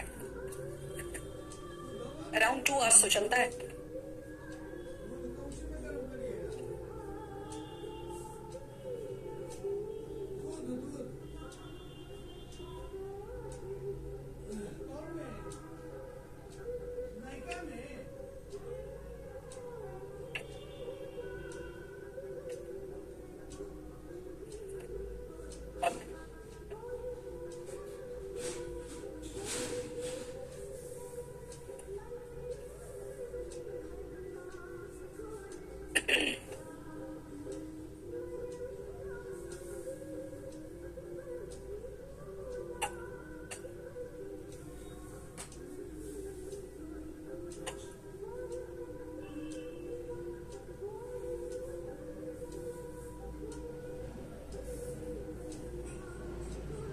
Vacationing on a motorcycle, you see things in a way that is completely different from any other. अगर आप वेकेशन जा रहे हो बाइक पर तो बिल्कुल डिफरेंट आपको फीलिंग आएगा। In a car you are always in a compartment, आप एक कंपार्टमेंट में होते हो जो कार में होते हो तो, and because you are used to it you do not realise that through that car window everything you see is just more TV.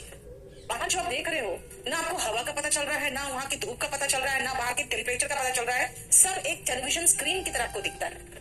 You are a passive observer and it is all moving by you boringly in a frame. In a frame, frame के रूप में वो सब कुछ move कर रहा होता है, आप सिर्फ बैठ के उसको देख रहे होते हो। लेकिन on a motorcycle, however, the frame is gone. You are completely in contact with it all. पूरा complete आप उसके contact में होते हो बाकी के surrounding में। You are in the scene, not just watching it anymore, and the sense of presence is overwhelming. आप बल्कि वहां मौजूद होते हो, उस सीन के एक पार्ट होते हो, और ये जो कंप्लीट जो फीलिंग होती है वो ओवरवेलमिंग होती है। पहले देखो first question, the writer likes travelling on motorcycle, what is the most likely reason for this?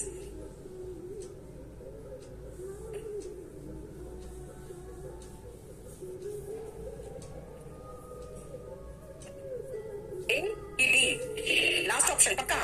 Yes, क्योंकि वो फ्रेम में नहीं देख रहा है बल्कि उस सीनरी का भाग है, कुछ खुद है ना। द सेंस ऑफ प्रेजेंस, उसी में वो उसका भाग बन गया है, completely in contact with it all, ये उसका भाग है। Which of the following statements is closest to the truth? एक तो सेकंड क्वेश्चन अगर हम देख लिए होते शुरुआत में ना, तो इतना छोटा सा पैराग्राफ है, मैं पूरा पढ़ लेती, क्योंकि इसमें भी आपको पूरा सब पढ़ना पड़ेगा। The writer does not like television as it gives a narrow view of things. The writer likes TV. ये टीवी कहाँ से आ रहा है? But he does not like watching it from car window. The writer does not like TV because the picture is in frame. The writer does not like TV because the programs are boring. बताओ कौन सा होगा?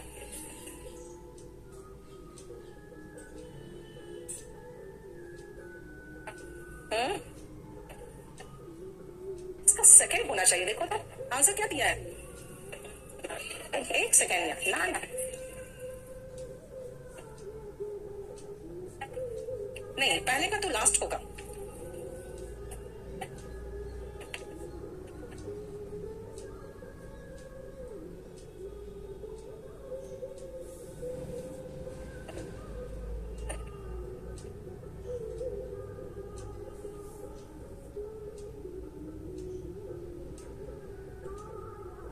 into everything you see is just more television.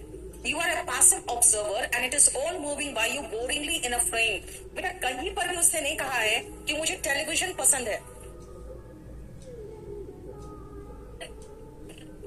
Answer तो सी होना चाहिए, because boringly in a frame होता है. ठीक है. नैरो व्यू कहीं लिखा हुआ है क्या? कहीं पर भी नैरो व्यू तो नहीं दिया हुआ है.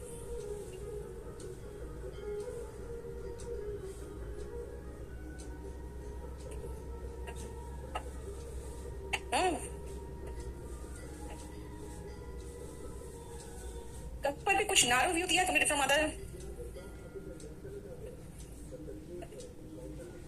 इन अ फ्रेम. नैरो व्यू तो ऐसा कुछ दिया ही नहीं है, फ्रेम में दिया है. In a car, you're always in a compartment, and because you're used to it, you do not realize that in this sentence it refers to you are used to it. कौन सा होगा third का answer?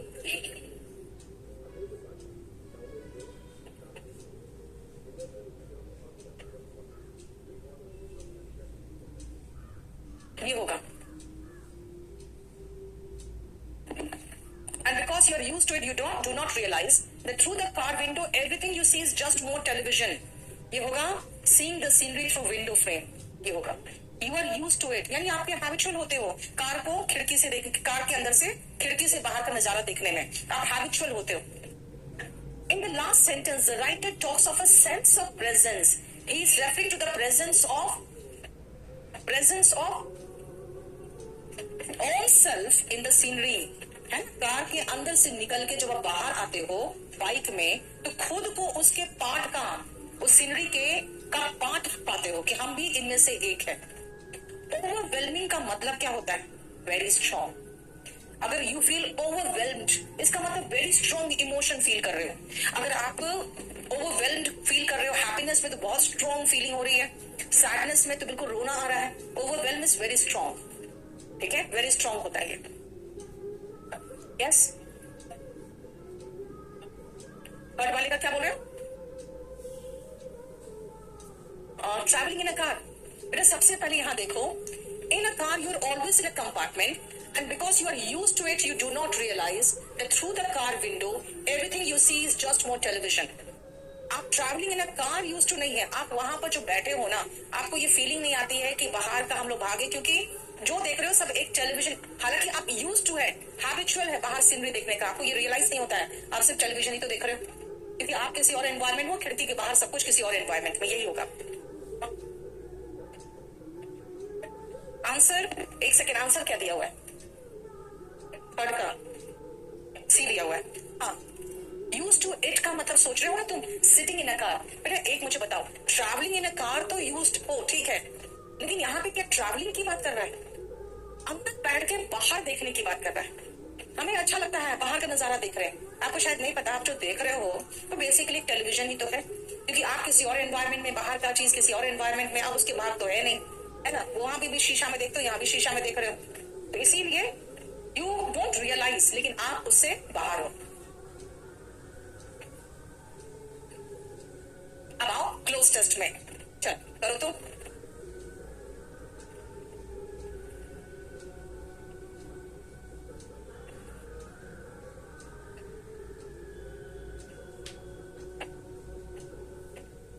बेटा ऐसे writing जो है ना,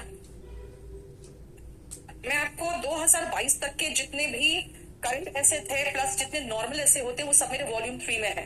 उसके बाद मैंने उसको अपडेट नहीं किया, क्योंकि 2022 के बाद आपका मेंस में खत्म हो गया है ना. वरना 2022 तक तो है ही, उसमें आप बहुत सारे करंट ऐसे भी उसमें है. बाकी आप कोई लेटेस्ट बुक भी ले सकते हो. अब पीडीएफ डालने की बात कर रहे हो, ठीक है, चलो पीडीएफ भी कुछ डाल दूंगी मैं. फिर से कुछ तो डाला था शायद, है ना, और डाल दूंगी. ठीक है, जल्दी करो फटाफट. ये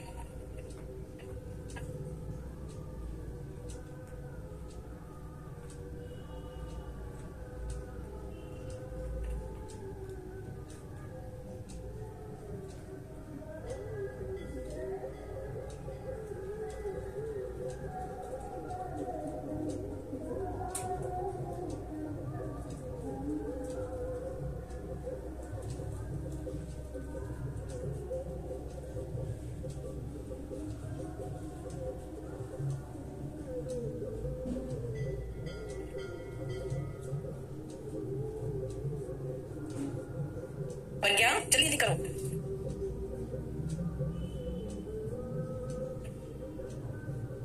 मेरा हिंदी ट्रांसलेशन तो मैं इसलिए कर रही हूँ सबका, ताकि आपको समझ में आए। आप माइंड में ही ट्रांसलेशन करोगे ना बेटा, आपको समझ में आना चाहिए। In spite of all the honors that were heaped upon him, Pastor remained a simple man at heart. कौन है ये? पूरा नाम क्या है इसका?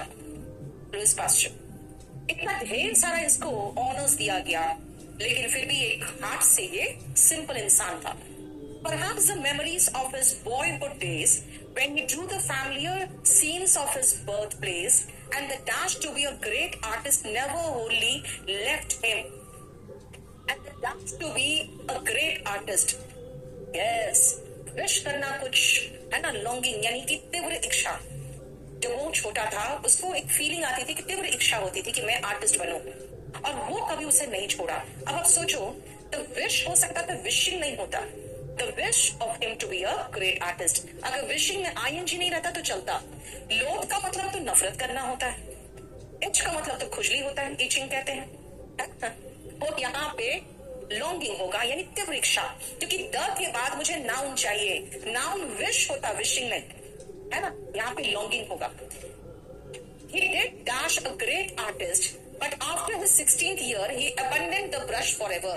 He did become, बेटा जब did लग गया तो वर्ब का फर्स्ट फॉर्म आपने वर्ब में पढ़ा है। जब हम मेन वर्ब पर जोर देना चाहते हैं तो उसके पहले डू, डस और डिड अकॉर्डिंग टू टेंस लगाते हैं। वो बन जाता, he did become, वो बन गया था, लेकिन 16th बर्थडे के बाद उसने अबंडन कर दिया, यानी कि छोड़ दिया अपने ब्रश को हमेशा के लिए। He put his soul and energy into his work. उसने अपनी आत्मा, अपनी एनर्जी पूरा अपने काम में लगा दिया। And it was this very energy, और ये एनर्जी था that in the end dash him out. अब यहाँ पे कौन सा होगा बेटा? wore out. wear out का मतलब क्या होता है? हटा देना, ठीक है। और ये जो एनर्जी था that let him out. let him out का मतलब कहां से let out किया उसको? let out का मतलब होता है बाहर निकालना, बाहर निकलने देना, है ना। I let you out this gate, इसका मतलब इस गेट से बाहर निकलने मैंने दिया। अब यहाँ पर तो मुझे कुछ समझ में नहीं आ रहा, कट आउट तो होगा नहीं। कट आउट का मतलब कट आउट करना यानी किसी चीज के लिए बनाना किसी को, है ना। ब्लो आउट का मतलब तो छोड़ देना या कुछ होता है, लेकिन यहाँ पे वेयर आउट का मतलब होता है कि थका देना। एनीवे, कोई भी फिट नहीं हो रहा था इसलिए मैंने वोर आउट किया, क्योंकि वेयर आउट का मतलब होता है थका देना। अगर आप यू फील वोन आउट, इसका मतलब होता है थक जाना। अगर मैं कहूं बाय संडे आई फील वोन आउट, इसका मतलब बिल्कुल थक जाती हूँ, ठीक है। वेयर आउट मतलब थक जाना। और कुछ नहीं फिट हो रहा बेटा, कुछ और फिट होता तो मैं लगा देती। कभी कभी एलिमिनेशन खेलना पड़ेगा आपको, ठीक है। ये भी फिट नहीं हो रहा, ये भी फिट नहीं हो रहा, ये भी फिट नहीं हो रहा, क्या करूं? For him, each sufferer were more than dash a case, just a case. Her sufferer जो भी पीड़ित था वो एक केस से ज्यादा था। कई बार देखते हो आप हॉस्पिटल्स में कोई एकदम तड़प रहा होता है, करहा रहा होता है, डॉक्टर के चेहरे पे कोई भी आपको भाव नहीं दिखेगा, बिकॉज जितने भी वहां पीड़ित आते हैं they are just a case for the doctor, है ना। लेकिन इसके लिए क्या था? each sufferer was more than just a case that was to be cured, जिसे ठीक करना जरूरी था। ये इतना ज्यादा उस चीज के लिए फील करते थे। He looked upon the dash against hydrophobia, the fight against hydrophobia. बेटा हाइड्रोफोबिया समझते हो? रेबीज की जो बीमारी होती है उसमें हाइड्रोफोबिया होता है। इसका मतलब क्या होता है? पानी से डर। अच्छा, आप लोगों को पता है रेबीज में पानी से डर का मतलब क्या होता है?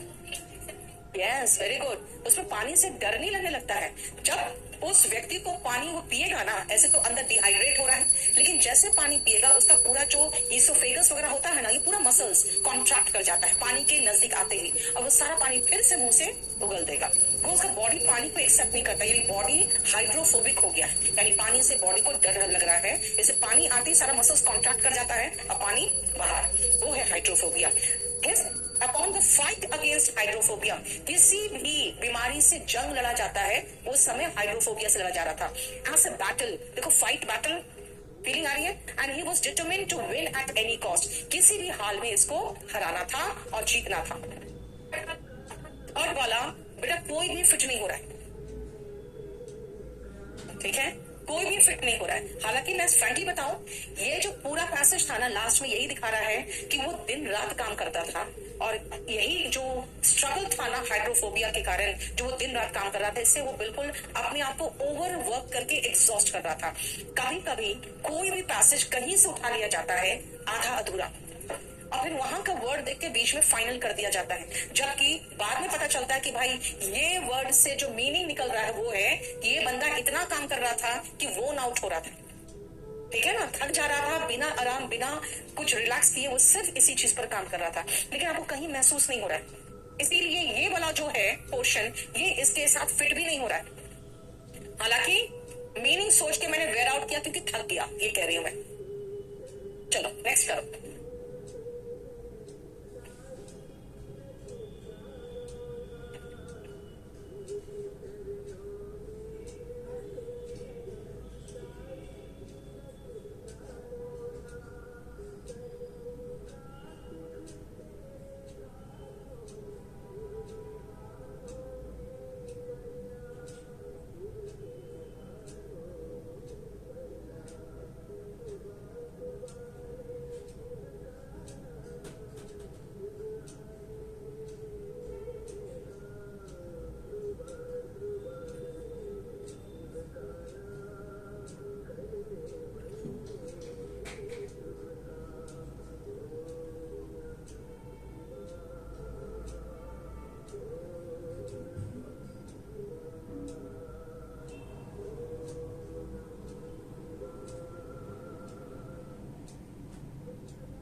गया। वॉकिंग होम फ्रॉम वर्क, मैं काम पर से घर वापस जा रही थी। I saw someone dash I thought was my friend Sandra. Who I thought, बेटा आई थॉट से कोई फर्क नहीं पड़ता, इसको अगर हटा के सोचो तो कहोगे I saw someone who was my friend Sandra. इसके लिए आप हु लगा रहे हो, उसके लिए देखो वर्ब आ रहा है, तो वर्ब जिसके लिए आता है वो सब्जेक्ट के लिए होता है, तो हु होगा, हु आई थॉट, क्योंकि व्यक्ति के लिए हु आता है। यहाँ पर आप जब नाउन प्रोनाउन चैप्टर पढ़ते हो ना, तो हु और हुम का भी क्वेश्चन किसी पॉइंट से रेज होता है। Who was my friend Sandra, I went up to her. Up to मतलब होता है कहीं तक पहुंचना। मैंने आपको प्रपोजिशन में बताया है, अप टू मतलब होता है आप उसका डेस्टिनेशन बता रहे हो, है ना, उस तक जाना। मैं उस तक गई and touched her on arm, और उसके हाथ को मैंने छुआ। Surprisingly when the woman turned round, it wasn't Sandra. Woman जब वापस मुड़ गई, ऐसे पलटी तो सैंड्रा नहीं थी। I said, I'm sorry. I dash you for a friend. I mistook. Mistake होना is mistake. Mistook, mistaken. I mistook you for a friend. मुझे लगा कि शायद तुम मेरी फ्रेंड हो। She stared at my face. उसने घूरा मुझे and dash. Scowled, एकदम चेहरा भयानक बना के, किसी को डराते हो ना, वैसा उसने डराया उसको, ठीक है। देखो स्नोर का मतलब तो खराटे लेना होता है, स्केयर का मतलब डर जाना, यहाँ डरी नहीं है वो। स्टूप मतलब झुकना, और उसके बाद क्या हुआ,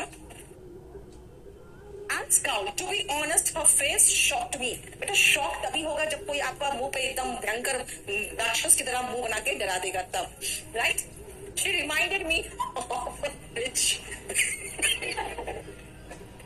Witch का मतलब चुड़ैल, यानी शक्ल इसकी इतनी गंदी सी बनी, मुझे याद आ गया चुड़ैल फ्रॉम अ चिल्ड्रन स्टोरी, बच्चों की जो कहानी है उसका जो चुड़ैल है वो याद आ गया। With a long nose and steering eyes, उसके लंबे नाक और एकदम घूरते हुए आंख से वो मुझे चुड़ैल लगी। Before I could realise what she was up to, she snatched. बेटा किसी इंसिडेंट है जो पास्ट इंसिडेंट है, तो पास्ट टेंस में चलेंगे। She snatched my purse and escaped. तो यहाँ तो हो गया आप एंड मुझे मार वाली हालत, नहीं, खुद ही जाके उसको बोली कि आओ मुझे लूट लो। जब पूरा पास्ट में चल रहा है तो आगे पास्ट चलेगा। जब उसकी शक्ल चुड़ैल जैसी दिखी है, इसका मतलब मैं डर गई। स्काउल मतलब होता है मुंह बना के डराना, ठीक है। और किसी को मिस्टेक के रूप में किसी को ले लेना इस मिस्टोक। रिकॉग्नाइज का मतलब तो पहचानना होता है, डिस्गाइज का मतलब छिपा होना, ठीक है। सुन जानते हो a blessing in disguise? A blessing in disguise का मतलब समझते हो? हाँ, समझते हो ना? मेरे स्टूडेंट का हो गया था एयरफोर्स में, जिस समय लॉकडाउन खुला ही था ना, उसी समय उसके पहले उसका हो चुका था, तो लॉकडाउन 6 महीने तक कंटिन्यू रहा। उन लोग के पास आ गया था लेटर कि हाँ आप लोग का हो गया है, और फिर अचानक सब कुछ कैंसिल करके अग्निवीर स्कीम आ गया। तो बोला उस दिन मैं बहुत फ्रस्ट्रेटेड, बहुत डिप्रेस था, क्योंकि घर का सबसे बड़ा बेटा और उसको ही सब कुछ संभालना था। अभी पिछले साल ही उसका सीपीओ एसआई में हो गया, दिल्ली पुलिस एसआई बन गया। तो अब मुझे बताओ, जो उसका नहीं हुआ एयरफोर्स में, वो क्या था? Blessing in disguise. लगा जैसे मेरे साथ बहुत बुरा हुआ है, लेकिन हुआ क्या? ब्लेसिंग, अच्छा हुआ। तो वही है डिस्गाइज, मतलब छिपा हुआ, जो छिपा हुआ होता है। चलो नेक्स्ट करो। हिडन ब्लेसिंग, दीक्षा वेरी गुड।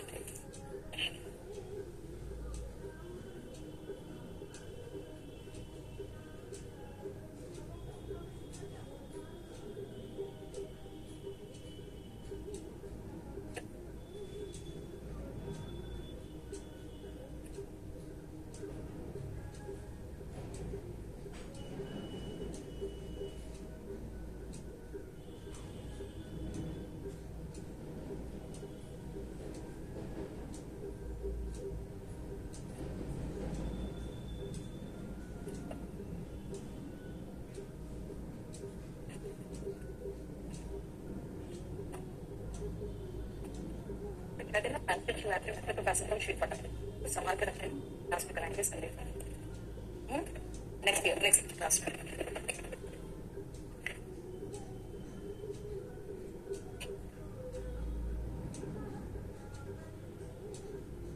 चलो हो गया। टेम्पटेशन, बेटा टेम्पटेशन का मतलब होता है लालच।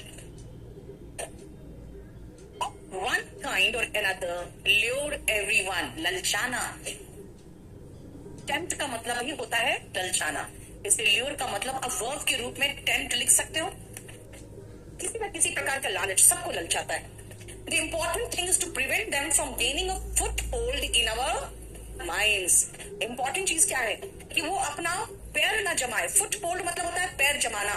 वो अपना पैर ना जमाए कहाँ? हमारे दिमाग में। भाई लालच दिमाग में ही तो आता है, और कहाँ आता है? As soon as we detect the first dash of temptation, first signs, भाई पहला साइन दिखाई दे टेम्पटेशन का, यानी कोई चीज बहुत अच्छा लग रहा है, एकदम मन कर रहा है खरीद ही ले, नहीं तो जैसे पहला साइन टेम्पटेशन का दिखे, we should become watchful, careful हो जाओ, and turn our attention to good और नोबल थॉट्स, और दिमाग कहीं और लगा दो। यानी पहला ही बार जब आपको कोई चीज ललचाए तो कह रहा है कुछ अच्छी चीज पर अपना ध्यान लगा दो। We wait till the temptation becomes too strong, we are likely to fall. Unless कैसे बेटा? If we wait, अगर हम वेट करते हैं जब तक टेम्पटेशन बहुत स्ट्रांग ना हो जाए, यानी कोई चीज देखा ऑनलाइन और उसके बाद तुरंत क्या करो, उसको स्किप करके कुछ और चले जाओ। अगर आप उसको फिर और अच्छे से देखने लगोगे, उसका प्राइस देखने लगोगे, उसकी क्वालिटी क्या क्या देखने लगोगे, अगर आपने ऐसा कर दिया, टेम्पटेशन स्ट्रांग होने तक वेट किया, तो हम जरूर जाके उसको परचेज कर ही लेते हैं, यानी कि we are likely to fall.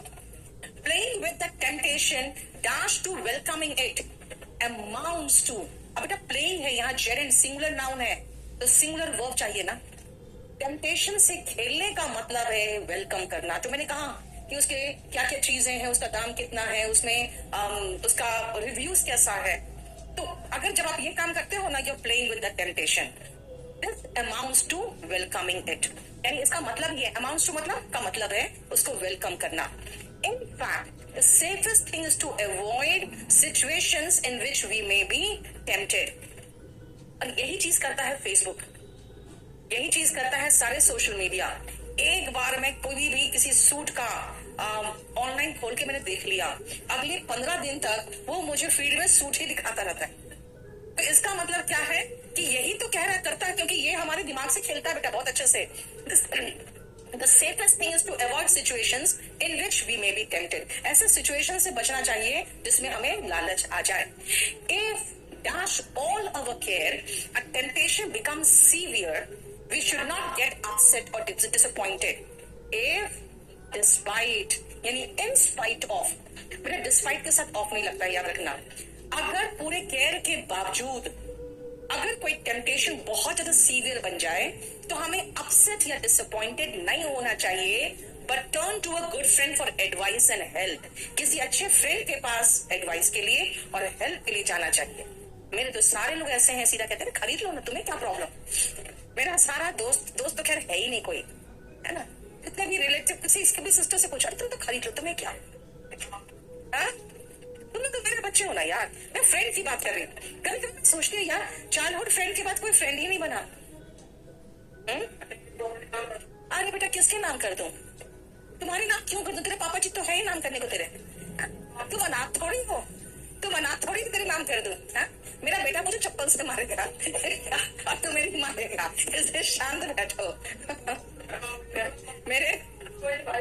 मेरा बेटा कम से कम 15 बार मुझसे पूछा था, जिन लड़कियों को मैंने गोद लिया था, मम्मी तुम खाली इनका शादी ही करोगी ना, इनको सिर्फ पढ़ा लिखा के इनकी शादी ही करोगी ना, इनको कुछ तुम नाम तो नहीं कर दोगी। मैंने कहा देखो इसको, तो बचपन से वो पूरे हमेशा ये चीज पूछता है, ये किसके लिए लिया तुमने। मैंने तेरे बहू के लिए। बेटा अच्छा ठीक है, तो तेरी माँ के लिए पहनने के लिए वो नहीं, तेरी होने वाली बीवी जो कहाँ होगी, है भी नहीं, अभी कहाँ है, पैदा भी हुई कि नहीं हुई, उसको खाली पता मेरे वाइफ के लिए दिया गया। खुश चलो, इसीलिए ज्यादा सपने मत देखो। नेक्स्ट आप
is perhaps the one place on earth no one would have expected to find canyons. Antarctica एक ऐसा प्लेस है जहां पर कोई भी एक्सपेक्ट नहीं कर सकता कि यहाँ पे कैनियंस भी हो सकते हैं। Yet scientists were surprised to discover, भाई पाया उन लोगों ने, इन्वेंट नहीं किया, पहले से थे वहां पे कैनियंस, बस खाली बर्फ से ढके हुए होंगे, एंटार्क्टिका है तो। Discover deep crevices that run for hundreds of kilometers. बहुत गहराई में crevices, मतलब समझते हो ना, crevices होते हैं ना ऐसे अंदर एकदम बिल्कुल नीचे तक है, लेकिन ऊपर से बर्फ जमे हुए हैं। तो साइंटिस्ट को पता चला कि ऐसे crevices है, उन्होंने पाया। Although they are not visible at the snowy surface, मैंने कहा ऊपर से स्नो ढका हुआ है तो दिखाई तो दे नहीं रहा है। Dash trenches cut deep into Antarctica. These बेटा प्लूरल है तो दिस तो आएगा नहीं क्योंकि ट्रेंचेस है। अगेन ट्रेंचेस मतलब वही नीचे तक गहराई तक वो है, इस तरह के crevices cut deep into Antarctica. The biggest Dash Canyon is over 350 kilometers long. The biggest, but इसका आंसर गलत दिया है एसएससी ने, क्योंकि सुनो, अगर सच लिखा है ना तो ये कैनियन जो है सिंगुलर नाउन है, और हम पढ़ते हैं कि सिंगुलर नाउन के साथ सच अ कैनियन होगा। ठीक है, अब एक पंगा और भी है, जब बिगेस्ट वन लगा दिए हैं तो फिर से कैनियन लिखने की जरूरत नहीं थी। क्योंकि आप नाउन को रिप्लेस करोगे तभी तो वन लगा रहे हो, प्रोनाउन लगा रहे हो, है ना। The biggest one is over. तो आप कह सकते हो कि मेरे पास और कोई ऑप्शन नहीं है, हम इसको मार्क तो कर रहे हैं, लेकिन सच के साथ ए आना चाहिए था क्योंकि singular noun. The biggest such canyon या the biggest one is over, ये होना चाहिए था। एनीवे आंसर मार्क कर दिया हम, क्योंकि और कोई ऑप्शन फिट हो भी नहीं रहा था। It is called foundation.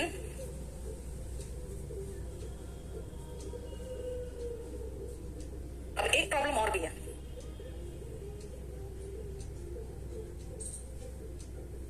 इसमें कोई भी आंसर नहीं आएगा। अब बता रही हूं क्यों, क्योंकि सुपरलेटिव डिग्री के साथ आर्टिकल ए क्यों लगा रही हूं मैं, यहां तो द लगा हुआ है ही, इसीलिए इसमें आंसर तो गड़बड़ कर ही दिया है। The biggest canyon is over 350 kilometre long, ऐसे कर सकते थे सच बिगेस्ट कैनियन कुछ होता, लेकिन यहाँ पर सही नहीं, पिच नहीं हो रहा है कोई। It is called foundation trough. Other canyons are not as long but they are impressive too. बाकी कैनियंस इतने लॉन्ग तो नहीं है लेकिन इम्प्रेसिव तो है, यानी आप पर एक छाप तो छोड़ेगा वो, क्योंकि बहुत इम्प्रेसिव लगता है, बहुत बड़े बड़े। These canyons were found with the help of radars dash scanning the wide expanse of the frozen continent. After scanning, बेटा आफ्टर के बाद स्कैनिंग फिट हो रहा है और स्कैन करने के बाद ही तो मिलते हैं। Dash are incredibly important because they help control the flow of ice. बेटा किसकी बात हो रही है, किसकी बात हो रही है, कैनियंस की। तो कैनियंस के लिए आप क्या लगाओगे, सब्जेक्ट के रूप में दे ही तो लगाओगे, ठीक है।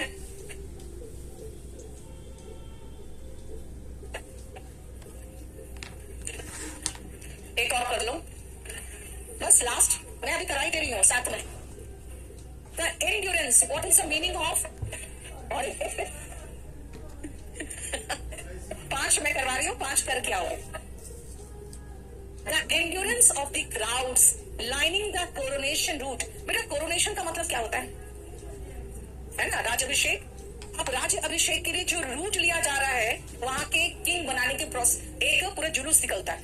तो जो एंड्योरेंस है क्राउड पे बर्दाश्त करने की क्षमता, एंड्योरेंस का मतलब बर्दाश्त करने की क्षमता, वो मोस्ट कमेंडेबल का मतलब होता है प्रशंसा के लायक, है ना, जिसको कहोगे प्रेज वर्दी, प्रशंसा के लायक। एंड एंड्योरेंस का मतलब हुआ बर्दाश्त करने की क्षमता। ये प्रशंसा के लायक था। अब क्यों था देखते हैं। सोक्ड यानी भींगे हुए, चिल्ड एकदम ठंडे पड़े हुए, एंड स्लीपलेस और सोए भी नहीं है ये लोग। Dash remained wonderfully good tempered. कौन? दे भाई, हम लोग थोड़ी वे लोग हैं, इनका गुड टेम्पर थे, मतलब अच्छे खुश थे। And when the procession finally dash, they cheered wholeheartedly. When the procession finally बेटा appeared, आप रास्ते में खड़े हो, इंतजार कर रहे हो, जब आपको जुलूस दिखेगा तो क्या हुआ, सब लोग बहुत खुश होकर चीयर करने लगे। होल हार्टेडली मतलब पूरे मन से। The great merit of A dash crowd, कौन सा क्राउड है, आगे पढ़ोगे तो पता चलेगा ब्रिटिश क्राउड है भाई।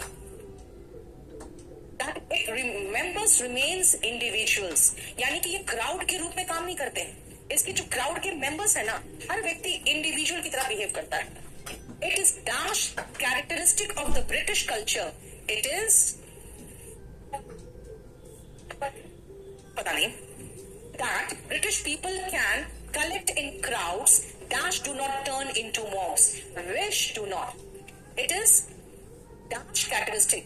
कौन सा कैरेक्टरिस्टिक है, Perhaps शायद हो सकता है। आंसर क्या दिया है,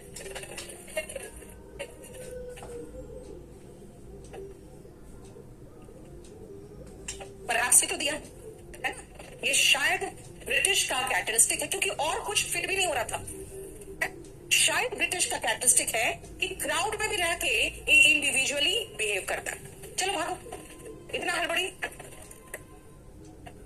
आज मैंने आपको ये पूरा कंप्लीट करवाया है passage close tense sentence arrangement का। ये 2 घंटे का क्लास है, प्रॉपर तरीके से देखो। इसका पीडीएफ आपको केडी लाइव के टेलीग्राम चैनल में भी लोड कर देंगे और केडी ऐप में भी, भागो तुम यहाँ से, केडी कैंपस के ऐप में भी लोड हो जाएगा, केडी लाइव के में लोड हो जाएगा। चलो, थैंक यू सो मच।